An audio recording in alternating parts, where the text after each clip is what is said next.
Dos palabras que aparecen en la Biblia, dos palabras que aparecen en diferentes escenarios, escenarios difíciles, escenarios de prueba, de dificultad. Y son dos palabras, pero Dios, ¿no es cierto?, que demuestra la intervención de Dios en los escenarios difíciles. Por eso, esta serie la titulamos Pero Dios, dos palabras que lo cambian todo.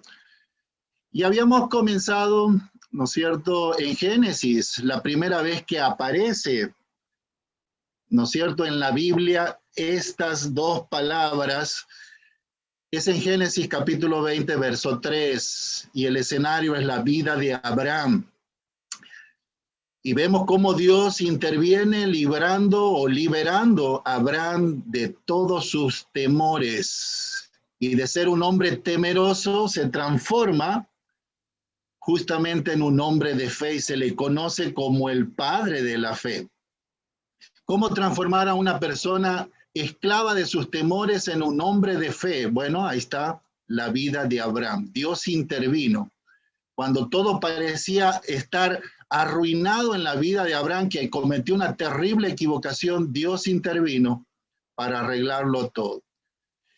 Seguimos y exploramos, ¿no es cierto?, la vida de otro personaje. Y en este caso se trata del nieto de Abraham, de Jacob. Y seguimos en el libro de Génesis y habíamos visto en el capítulo 31 un Jacob, ¿no es cierto?, un hombre aventajado, tramposo, una persona, ¿no es cierto?, que siempre sacaba tajada en cada situación. Y vemos cómo Dios iba a colocar a Jacob en la horma de su propio zapato, ¿no es cierto? Él siendo un hombre tramposo, huyendo de su hogar, iba a ir al hogar de su familiar, del que sería su futuro suegro Labán. Y sufriría por 20 años todo lo que Jacob le hizo a Esaú, Labán le haría de forma mayor, ¿no es cierto?, duplicado, triplicado hacia Jacob. Finalmente Jacob dice, bueno, que Dios le libró de todas sus trampas, ¿no es cierto? Avanzamos el tiempo y habíamos visto un tercer personaje y estamos casi finalizando el libro de Génesis, y en este caso es José. Y vimos que la tercera vez que aparece esta palabra, pero Dios libra a José de toda la angustia, las injusticias, el odio recibido de su familia y de todas las injusticias que recibió también en Egipto. Y Dios interviene en la vida de José, lo saca de la cárcel y se transforma en el segundo después de Faraón. Avanzamos en el tiempo y abandonamos el libro de Génesis y nos ubicamos en el libro de Deuteronomio. Y era la época donde había pasado casi 40 años el pueblo de Israel en el desierto, una nueva generación. Y Moisés, ¿no es cierto?, en el libro de Deuteronomio, que es la repetición de la ley, en sus varios discursos, él va a relatar, va a recordar a la nueva generación cómo Dios les libró de la esclavitud de Egipto. Abandonamos Deuteronomio, seguimos el tiempo y nos ubicamos al tiempo de los jueces, un tiempo difícil de esclavitud. Y precisamente en el tiempo, ¿no es cierto?, de Gedeón, cuando ellos estaban sufriendo, ¿no es cierto?, los madianitas venían, robaban sus cosechas. Interviene Dios, pero Dios, y le muestra a Gedeón la liberación de Dios, pero a través de un plan que parecía absolutamente descabellado. Dios le dice, yo tengo un mejor plan. Habían venido 32,000 de todas las tribus de Israel, y Dios dice, no, es mucho, es mucho. Dile a la gente que todos los que están atemorizados, los que tienen miedo, que de noche se vayan. Y aquella noche abandonaron 10.000 el campamento y de 32.000 bajó a 22.000. Y Dios dice, no, no, no, es todavía mucho, llévalos a las aguas y le hace una prueba. Y de esos 22.000 quedan 400. Y Dios dice, bueno, con estos 400 voy a liberar. Y de pronto Gedeón decía, pero Dios, ¿qué pasó? No, los otros son millares. No, no, no, 400. Pero eso sí, Gedeón, que ninguno lleve espada, que ninguno lleve ni lanza ni escudo. Y de pronto Gedeón dice, ¿y cómo lo vas a hacer? Solamente que lleven en una mano una antorcha y en la otra mano una trompeta o un cuerno. Y de pronto el pueblo, los 400, y Gedeón pregunta, Señor, ¿ese es tu fantástico plan? Y Dios dice, sí, ese es mi plan. Solo 400. Y tú, Gedeón, y solo con una antorcha en una mano y una trompeta en otra mano. Y es como Dios trajo libertad, ¿no es cierto?, a la nación de Israel. Pero dejamos el libro de Jueces y hoy vamos a ir más adelante en la historia bíblica. Yo quería preguntarle a ustedes, ¿de quién se trata el personaje y en qué libro está basado justamente esta ilustración que vamos a hablar el día de hoy? Pero Dios, dos palabras que lo cambian todo. Esta escena, ¿qué creen ustedes? ¿De quién se trata? David. David, muy bien, Marvis. ¿Y en qué libro de la Biblia estará relatado esta escena? Primera Samuel. Muy bien, Edgardo. Estamos ahí. Vamos a ver la sexta vez que aparece esta frase en la Biblia, en el Antiguo Testamento, el tiempo de la monarquía. Y esto lo encontramos en 1 Samuel capítulo 16. Y vamos a ver, pero Dios mira el corazón. Entonces, vamos a ir ahí a este pasaje, vamos a buscar si tienes tu Biblia o si no lo sigues por la pantalla de tu ordenador o de tu teléfono. Voy a poner aquí los pasajes. Voy a pedir a Mari Caballero, que próximamente se va a casar. A ver, tu último día de soltería. ¿Puedes leer, Mari, versículo 1 al 3? Dijo Jehová a Samuel, ¿hasta cuándo llorarás a Saúl, habiéndolo yo desechado, para que no reine sobre Israel? Llena tu cuerno de aceite y ven, te enviaré a Isaí de Belén, porque de sus hijos me he provisto de rey. Y dijo Samuel, ¿cómo iré? Si Saúl lo supiera, me mataría. Jehová respondió, toma contigo una becerra de la vacada, y di, a ofrecer sacrificio a Jehová he venido. Y llama a Isaí al sacrificio, y yo te enseñaré lo que has de hacer, y me ungirás al que yo te dijere. Muchas gracias, Mari. Vamos a avanzar. Vamos a pedir a este versículo que pueda leerlo nuestro hermano Colón. Hermano Colón, usted nos puede ayudar al versículo 4 al 6. Colón Carles. El micrófono tienes que activarlo, Colón, ¿no?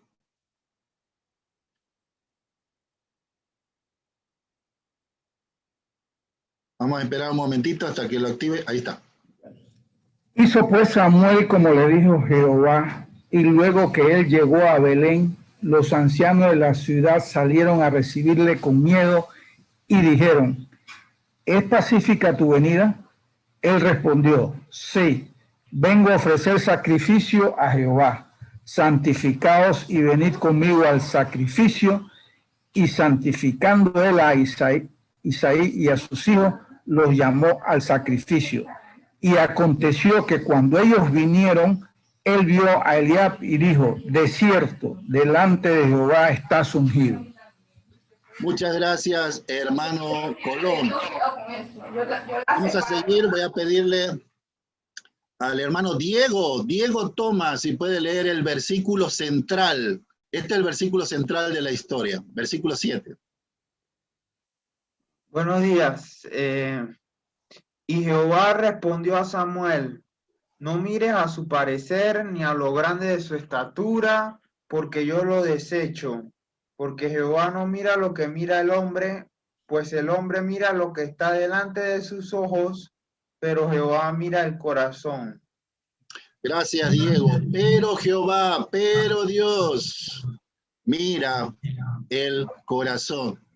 Vamos a seguir, voy a pedir no sé si puede la hermana Paola Frago, si puede leer el versículo 8 al 10.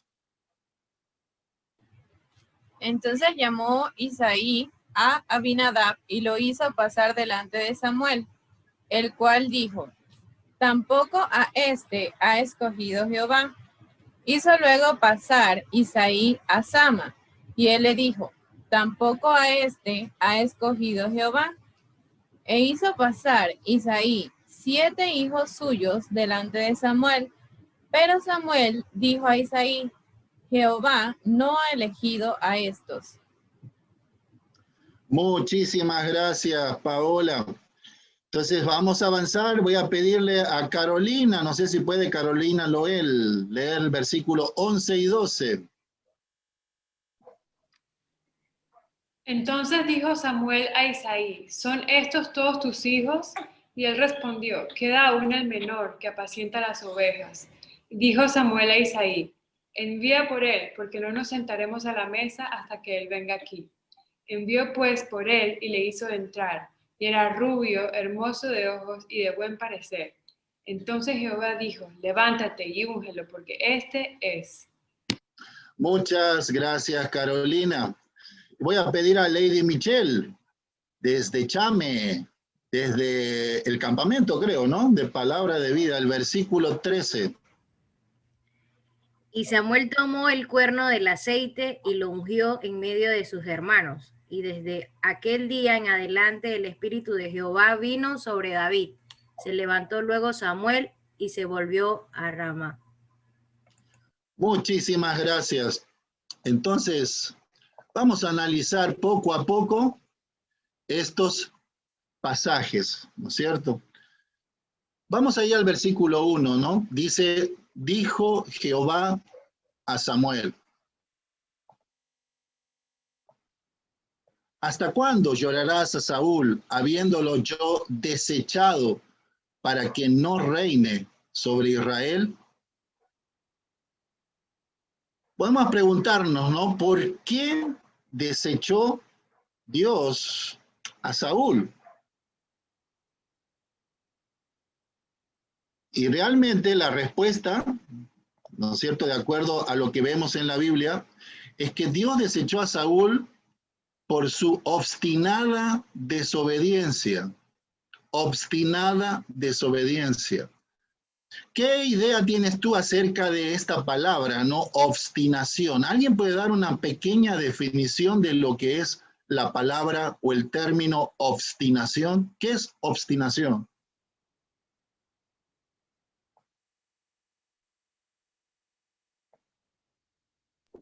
Pastor, Sí. creo que sería como que una persona que está maquinando constantemente hacer el mal. Muy bien. Aquí Sara me dice que está al lado mío terquedad, ¿no es cierto?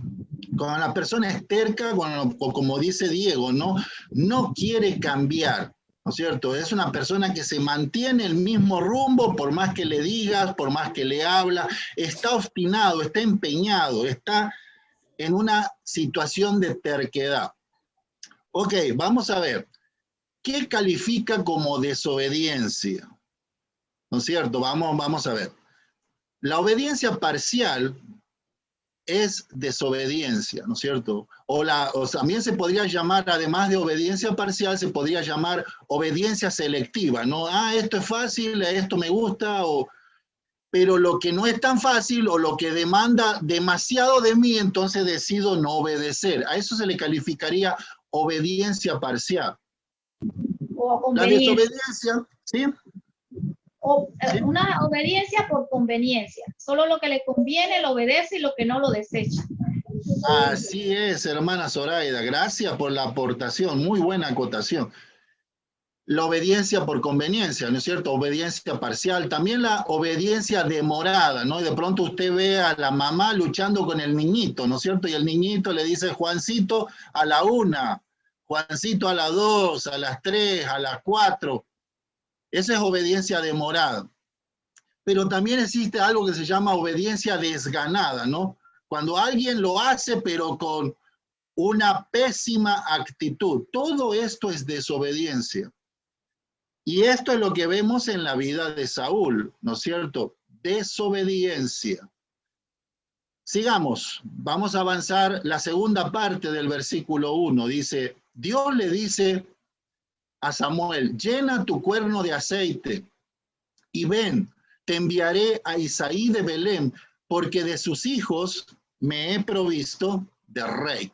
Vamos a analizar aquí algunas palabras importantes de esta segunda parte del versículo 1. En primer lugar, ¿no? Dice ahí, Dios le dice a Samuel, llena tu cuerno de aceite. Y podríamos preguntarnos, pero ¿qué significa eso, no? De llenar el cuerno de aceite. Bueno, vamos a analizar esto.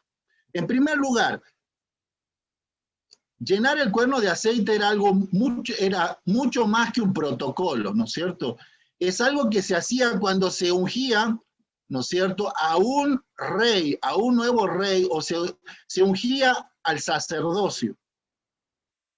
Pero era mucho más que un protocolo.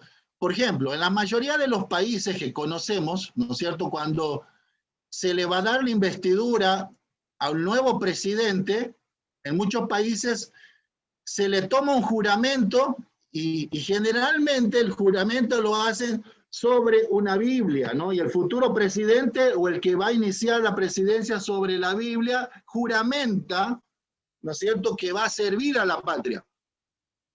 Pero ¿cuántas veces pasa, ¿no es cierto?, de que es simplemente un protocolo y de pronto esa persona ni siquiera conoce nunca ha leído la Biblia? O si lo tiene a la Biblia es como un simple amuleto y es un simple protocolo. Bueno, y después ese presidente que juró ser honesto y transparente y de servir a la patria, después hay escándalos de corrupción. Pasa mucho, ¿no es cierto?, tristemente en nuestra Latinoamérica. Toman esos juramentos simplemente como un protocolo, después hacen lo que quieren, ¿no es cierto?